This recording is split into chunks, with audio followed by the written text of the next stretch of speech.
Olá, meu nome é Daiane Coutinho, eu sou médica veterinária e hoje eu vim aqui trazer um assunto que era muito falado antigamente. Hoje a gente não escuta tantos casos, mas que lá no passado, infelizmente, causou muitas mortes nos animais e também infecções em seres humanos, que é a raiva canina, tá? A raiva canina, ela é uma doença infecciosa viral, né? E lá no passado, muitos anos atrás, era uma doença que contaminava muitos animais e automaticamente, né, isso contaminava também seres humanos porque é uma zoonose.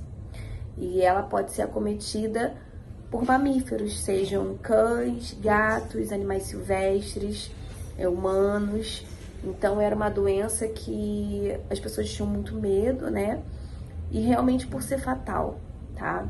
Hoje ela não tá, a gente não pode dizer que é uma doença totalmente erradicada, porque ainda assim existem casos isolados, mas graças a Deus com a vacinação, com a conscientização da população, a gente tem um controle hoje muito maior, mas ainda assim é uma doença muito temida por não ter um tratamento, tá?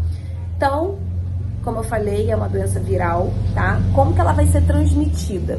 A transmissão da raiva, ela acontece através de mordidas, arranhaduras, essas arranhaduras onde contém as salivas, tá? Desses animais contaminados, através de contato, né, com outros animais, né, ali que supostamente estão suspeitos, através de mucosas também, tá? Por exemplo, um animal contaminado lambeu mucosas de outro animal. Então, mucosa nasal, mucosa oral, da boquinha também, tá? E quem pode ser esse reservatório? Qualquer um desses, tá? Cães contaminados, morcegos, raposas, tá? Animais silvestres no geral.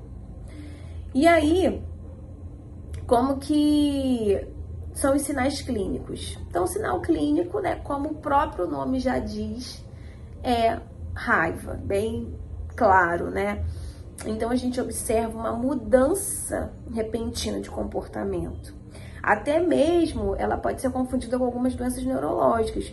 As doenças neurológicas, geralmente, ela vai ter uma evolução, né? A raiva, geralmente, é uma coisa que acontece realmente, né, do nada.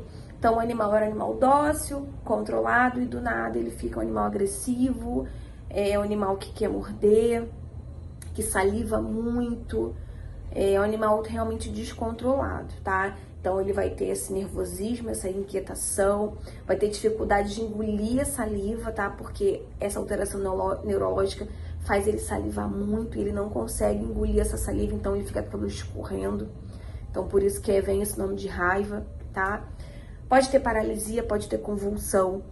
E aí são sinais, assim, bem clássicos. Como que a gente faz o diagnóstico, né? Geralmente ele é clínico, tá? Então, por esses fatores, né? Nessa mudança repentina de comportamento. Quando o tutor também, né, sabe que aconteceu um acidente, esse animal foi mordido. Mas existem, né, exames que a gente consegue fazer, que é exame de sangue, existe o PCR, que é um exame de diagnóstico, né? Só que muitas das vezes a gente consegue fazer essa coleta, né, depois da morte do animal, por ser uma doença, né, muito perigosa, até para ter o contato com esse cão, tá? E aí, como que a gente vai ter o controle dessa doença, gente? Então, é uma doença que requer muitos cuidados, principalmente de saúde pública, tá? Precisa ter vacinação periódica, anualmente, tá? Para cães e gatos, animais que convivem com a gente. Então, eu vejo até hoje mesmo muitas pessoas, às vezes, não fiz, porque não acontece, as pessoas acabam se preocupando muito com a vacina das doenças virais entre os animais, né, que é V10, V8, mas não pensa tanto na raiva, mas assim, é uma doença que a gente tem que pensar pela saúde pública, tá? Então, precisa manter a vacina de raiva regularmente ali, anual, tá? Controle de animais suspeitos. Esses animais suspeitos têm que ser separados dos animais sadios. controle de morcegos, tá? Que são animais que podem ser, né, realmente transmissores aí dessa doença, tá?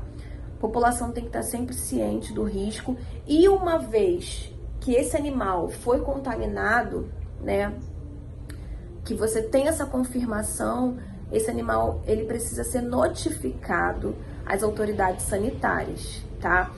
Porque essa região que esse animal está precisa estar ciente que existe um caso de raiva ali, até para a gente poder fazer controle do possível, tá, reservatório desse local, da onde esse animal foi contaminado, para não virar, né, uma coisa que se espalhe futuramente, tá? Então tem que ser notificado. E aí como que a gente trata, né? Não tem tratamento, tá? É uma doença que ela vai, infelizmente, evoluir para morte, né? O prognóstico, né, que é o final, vai ser ruim, sempre ruim, né? Sempre desfavorável, infelizmente. E muitas das vezes a gente tem que fazer eutanásia nesse animal porque não tem tratamento, gente. E é um risco para todos os seres humanos, inclusive aqueles que convivem com o animal, porque ele realmente não consegue mais reconhecer as pessoas, tá?